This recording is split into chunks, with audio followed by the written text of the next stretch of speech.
ಬಿಟ್ರಿ. ಡಂಗರ ಹೊಡೆಸಿದ, ಯಾರು ಊಟಕ್ಕೆ ಬರಲಿಲ್ಲ.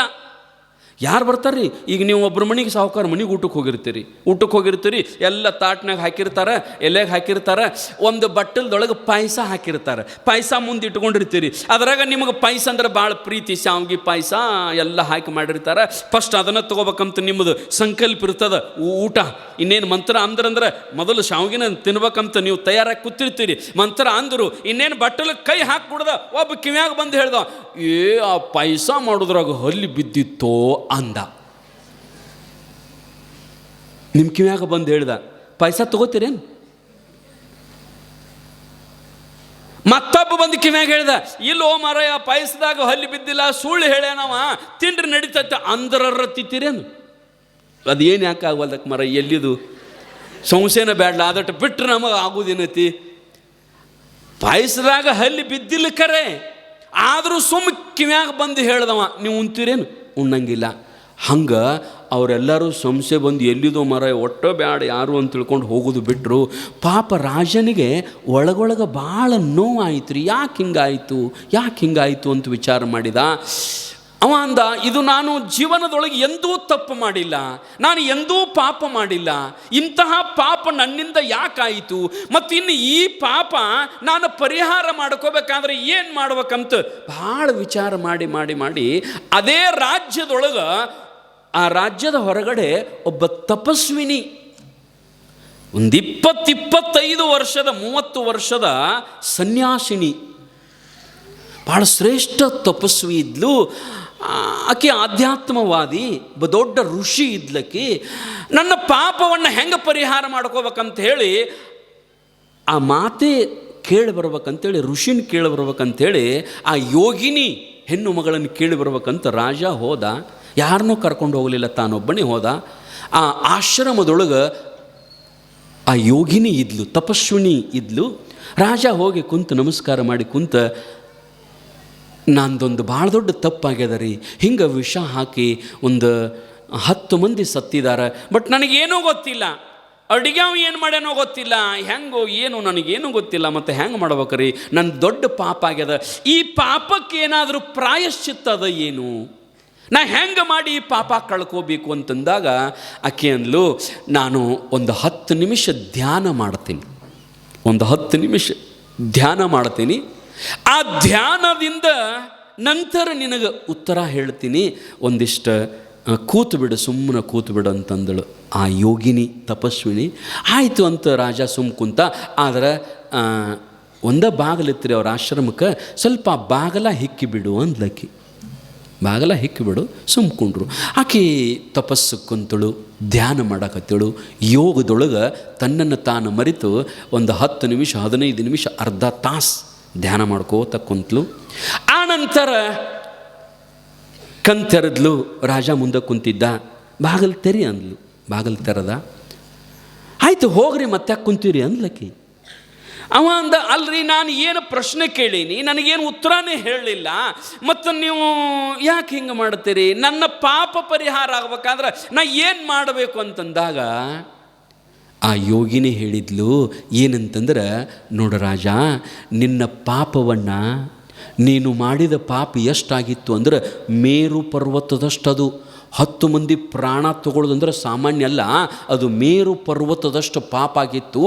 ಆದರೆ ಆ ಪಾಪ ಒಂದು ನಯ್ಯ ಪೈಸಾದಟ್ಟು ಉಳಿದಿಲ್ಲ. ಈಗ ಸಣ್ಣ ಹಳ್ಳಿನಟ್ಟು ನಿನ್ನ ಪಾಪ ಉಳಿದಿಲ್ಲ, ಎಲ್ಲ ಪರಿಹಾರ ಆಗ್ಯದ. ಅವ ಅಂದ, ಹೆಂಗೆ ಹೋಯ್ತ್ರಿ, ಬರೀ ಇಲ್ಲಿ ಬಂದು ಕುಂತದ್ದಕ್ಕೆ ಹೋಯ್ತೇನಂತಂದಾಗ ಆಕೆ ಅಂದ್ಲು, ಇಲ್ಲ, ಈ ಊರಾಗ ಎಷ್ಟು ಜನ ಅದಾರಲ್ಲ ಎಲ್ಲರೂ ನಿನ್ನ ಪಾಪವನ್ನು ಬಡದಾಡಿ ಹಂಚ್ಕೊಂಡು ತೊಗೊಂಡು ಹೋದ್ರ ಅವರು.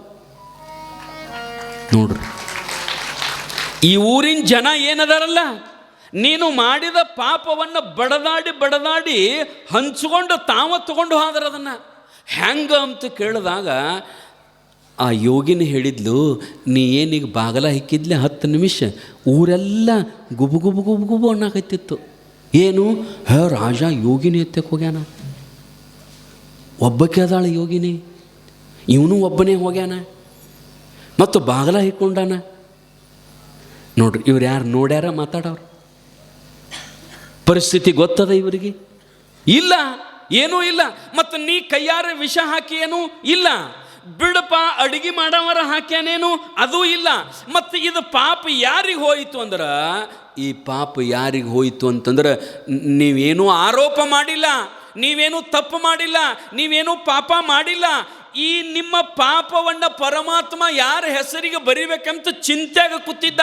ಆದ್ರೆ ಒಂದು ಕ್ಷಣಾರ್ಧದೊಳಗೆ ಈ ಊರಿನ ಜನ ಎಲ್ಲರೂ ಆ ಪಾಪದೊಳಗೆ ಪಾಲುದಾರ ಆಗಿಬಿಟ್ರು, ಅವಂಗೆ ಉಳಿಲಾರ್ದಂಗೆ ಹೋದ್ರು. ಏನಂತಂದ್ರೆ ಮಾತಾಡಿದ್ದಕ್ಕೆ ಬತ್ತರಿ ಇದು. ಅವ್ರ ಬಗ್ಗೆ ನಾವು ಇಲ್ಲಿ ಸಲ್ಲದ ಮಾತಾಡಿದ್ದಕ್ಕೆ ಇದು ಬಂದುಬಿಟ್ಟಿತ್ತು. ಅದಕ್ಕೆ ತಾಯಂದಿರ ಅಕ್ಕ ಮಾದೇವಿ ಹೇಳ್ತಾಳಲ್ಲ ಏನಂತಂದ್ರೆ, ಈ ಲೋಕದಲ್ಲಿ ಹುಟ್ಟಿದ್ದ ಬಳಿಕ ಸ್ತುತಿ ನಿಂದೆಗಳು ಬಂದರೆ, ಇಲ್ಲಿ ಬರುವರಿ ಮತ್ತು ಸ್ತುತಿನಿಂದ ಇಲ್ಲಿ ಅದಕ್ಕೆ ಉದಾಹರಣೆನೂ ಭಾಳ ಚಂದ ಹೇಳ್ಯಾಳ ನೋಡ್ರಿ ಅಕ್ಕ. ಏನಂತಂದ್ರ, ಬೆಟ್ಟದ ಮೇಲೊಂದು ಮನೆಯ ಮಾಡಿ ಮೃಗಗಳಿಗೆ ಅಂಜಿದೊಡೆ ಎಂತಯ್ಯ, ಸಂತೆಯೊಳಗೊಂದು ಮನೆಯ ಮಾಡಿ ಶಬ್ದಕ್ಕೆ ನಾಚಿದೊಡೆ ಎಂತಯ್ಯ. ನೋಡ್ರಿ ಎಷ್ಟು ಚಂದ ಉದಾಹರಣೆ ಕೊಡ್ತಾಳೆ. ಸಮುದ್ರದ ದಡದಲ್ಲೊಂದು ಮನೆಯ ಮಾಡಿ ನೆರೆತೊರೆಗಳಿಗೆ ಅಂಜಿದೊಡೆ ಎಂತಯ್ಯ. ನೋಡಪ್ಪ, ನೀನು ದೊಡ್ಡ ಅರಣ್ಯದೊಳಗೆ ದೊಡ್ಡ ಗುಡ್ಡದೊಳಗೆ ಗುಡಿಸಲ ಕಟ್ಕೊಂಡು ಅದಿ, ಅಲ್ಲಿ ಹುಲಿ ಬತ್ತು ಕಡ್ಡಿ ಬತ್ತು ಅಂದ್ರೆ ಮತ್ತು ಕಾಡಿನೊಳಗೆ ಬರುವಪ್ಪ ಅವು. ನೀ ಯಾಕೆ ಅಲ್ಲಿ ಮನೆ ಕಟ್ಟಬೇಕು? ನೀ ಅಲ್ಲಿ ಹೋಗಿ ಮನೆ ಕಟ್ಟಿ ಅಂದ್ರೆ ಬರುವ ಅವು.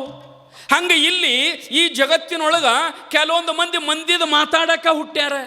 ಅವ್ರದ್ದು ಬೇರೆ ಕೆಲಸ ಏನೂ ಇರಂಗಿಲ್ಲ, ನಿಂದ ಮಾಡಕ್ಕನ ಹುಟ್ಟ್ಯಾರ. ಏನಾರ ಒಂದು ಈಟ ಆದ್ರೂ ನಿಮ್ಮದು ಮಾತಾಡ್ಕೋತಾರ, ನಿಮ್ಮದು ಆಡ್ಕೋತಾರ. ನೀ ಏನು ಮಾಡ್ಬೇಕಂದ್ರೆ ಇಲ್ಲಿ ಹುಟ್ಟಬಾರ್ದಿತ್ತು. ಹುಟ್ಟಿ ಅಂದ್ರೆ ಅವು ಬರುವಪ್ಪ, ಅವು ಬರುವ.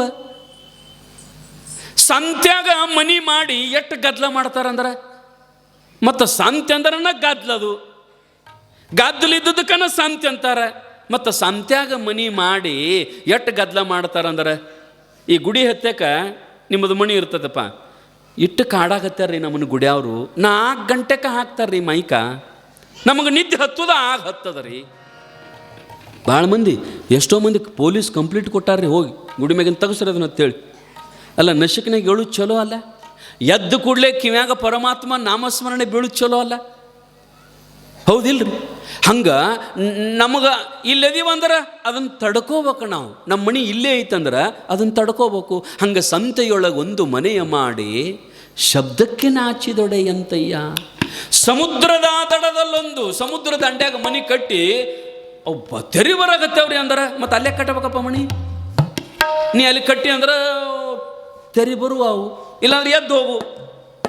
ಇವತ್ತರನ್ನು ಉದಾಹರಣೆ ಕೊಟ್ಟ ಅಕ್ಕ ಮಾದೇವಿ ಹೇಳ್ತಾಳೆ, ಈ ಲೋಕದಲ್ಲಿ ಹುಟ್ಟಿದ್ದ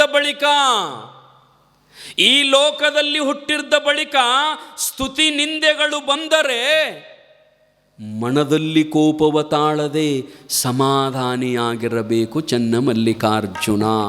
ಇನ್ನೊಬ್ಬರು ಏನಾರ ಅಂದರು ಅಂತಂದ್ರೆ ನಾವೇನು ಮಾಡಬೇಕಪ್ಪ ಅಂತಂದ್ರೆ ಸಮಾಧಾನದಿಂದ ಈ ಜಗತ್ತಿನೊಳಗೆ ವರ್ತನೆ ಮಾಡಬೇಕಾಗ್ತದೆ, ಈ ಜಗತ್ತಿನೊಳಗೆ ಇರಬೇಕಾಗ್ತದೆ.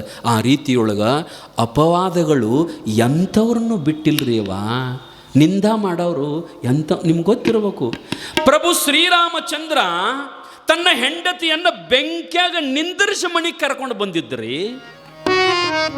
ನಿಮ್ಗೆ ಗೊತ್ತದಲ್ಲ ರಾಮಾಯಣ, ನೀವೆಲ್ಲ ನೋಡಿರಿ ರಾಮಾಯಣ. ಪ್ರಭು ಶ್ರೀರಾಮಚಂದ್ರ ಸೀತೆಯನ್ನ ರಾವಣ ಏನು ತಗೊಂಡು ಹೋಗಿದ್ದಲ್ಲ, ರಾವಣ ತಗೊಂಡು ಹೋದ ನಂತರ ರಾವಣನ ಕೊಂದು ಯುದ್ಧವನ್ನು ಮಾಡಿ ಹಂಗ ಕರ್ಕೊಂಡು ಬರಲಿಲ್ಲ ರಾಮ. ಈ ಜಗತ್ತಿನ ಜನ ಚಲೋ ಇಲ್ಲ. ಯಾಕಂದ್ರೆ ಸೀತಾನ ಓದಿದ್ದಲ್ಲ ರಾವಣ ಅಂತ ಮಾತಾಡ್ತಾರಂತೇಳಿ ಅವ್ರಿಗೆ ಗೊತ್ತಾಗಲಿ ಅಂತೇಳಿ ಪ್ರಭು ಶ್ರೀರಾಮಚಂದ್ರ ಆಕಿ ಪತಿವ್ರತೆಯೋ ಅಥವಾ ಪತಿವ್ರತೆಯಿಂದ ಭ್ರಷ್ಟಳಾಗಿದ್ದಾಳೋ ಅನ್ನುವುದನ್ನು ಜಗತ್ತಿಗೆ ತೋರಿಸುವ ಸಲುವಾಗಿ ಬೆಂಕಿಯನ್ನು ಹಚ್ಚಿ ಆ ಬೆಂಕಿಗೆ ಆಜ್ಞೆ ಮಾಡ್ತಾನೆ ಪ್ರಭು ಶ್ರೀರಾಮಚಂದ್ರ. ಈ ನನ್ನ ಧರ್ಮಪತ್ನಿ ಸೀತಾ, ಆಕೆಯ ಶೀಲದಲ್ಲಿ ಜವೆ ಕೊರತೆಯಾಗಿತ್ತು ಅಂದರೆ ಆಕೆನ ಸುಟ್ಟು ಬಿಡು. ಆಕೆಯ ಶೀಲದಲ್ಲಿ ಒಂದು ಈಟೂ ಕೊರತೆ ಆಗಿರಲಿಲ್ಲ ಅಂದ್ರೆ ಆಕಿನ್ನ ಮುಟ್ಟಬೇಡ ಅಂತ ಹೇಳಿ ಬೆಂಕ್ಯಾಗ ನಿಂದ್ರಿಸಿದ್ರ ಸೀತಾ ಒಂದೀಟು ಆಕೆ ಹುಟ್ಟದ ಅರಿವಿ ಸುಡ್ಲಿಲ್ರಿ. ಸೀತಾ ಹುಟ್ಟದ ಅರಿವಿ ಸುಡ್ಲಿಲ್ಲ, ಸೀತಾಗಂತೂ ದೂರ ಉಳಿತು. ಅಷ್ಟೆಲ್ಲ ಪರೀಕ್ಷೆ ಮಾಡಿ ಕರ್ಕೊಂಡು ಬಂದ್ರು ಬರೇ ಒಬ್ಬ ಅಗಸ, ಒಬ್ಬ ಆ ಊರಿನ ಬಟ್ಟೆ ಒಗೆಯತಕ್ಕಂಥ ಮಡಿವಾಳರ ಮನುಷ್ಯ ತನ್ನ ಹೆಂಡತಿಯ ಜೊತೆಗೆ ಜಗಳಾಡ್ತಾನವ. ಮಂದಿಗೆ ಯಾವ್ಯಾವುದನ್ನ ಮಾತಿನೊಳಗೆ ತಗೋಬೇಕು ಅನ್ನೋದು ಖಬರ ಇರಂಗಿಲ್ಲ. ತಾವಿಬ್ಬರು ಗಂಡ ಹೆಂಡತಿ ಜಗಳಾಡಿ ರಾತ್ರಿ 12 ಗಂಟೆಗೆ ಆ ಬಟ್ಟೆ ಒಗೆಯುವ ಮಡಿವಾಳ ತನ್ನ ಹೆಂಡತಿಯನ್ನು ಹೊರಗೆ ಹಾಕಿದ. ರಾತ್ರಿ 4 ಮಂದಿನ ಹಿರಿಯರನ್ನ ಕರ್ಕೊಂಡು ಆ ಹೆಣ್ಮಗಳು ಬಂದು ಬಾಗಿಲು ಬಡಿದು ತೆಗಿಸ್ತಾಳ. ಇನ್ನೊಮ್ಮೆ ತಪ್ಪು ಮಾಡಂಗಿಲ್ಲ, ನನ್ನ ಹೆಂಗಾರ ಮಾಡಿ ಒಳಗೆ ಕರ್ಕೋರಿ ಅಂತ ಹೇಳಿ ಆ ಹಿರಿಯರು ಹೇಳಿದ್ರು. ಹಿರಿಯರಿಗೊಂದು ಮಾತು ಅಂದವ. ಯಾರ್ರೀ? ಬಟ್ಟೆ ಒಗೆಯುವ ಮಡಿವಾಳರ ಮನುಷ್ಯ ಒಂದು ಮಾತು ಆ ಹಿರಿಯರಿಗಂದ, ಬಿಟ್ಟ ಹೆಂಡತಿಯನ್ನು ಮರಳಿ ತಂದು ಆಳಲಿಕ್ಕೆ ನಾನೇನು ಸೊಟ್ಟ ರಾಮನೇ ಅಂದ.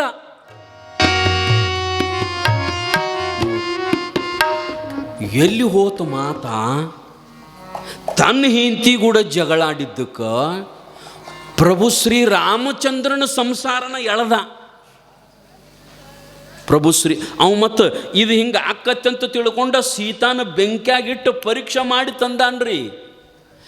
ಆದರೂ ಏನಂದ ಅಂತಂದ್ರ, ಬಿಟ್ಟ ಹೆಂಡತಿಯನ್ನ ಮರಳಿ ತಂದ ಆಳಲಿಕ್ಕೆ ನಾನೇನು ಸೊಟ್ಟ ರಾಮನೇ ಅಂದ.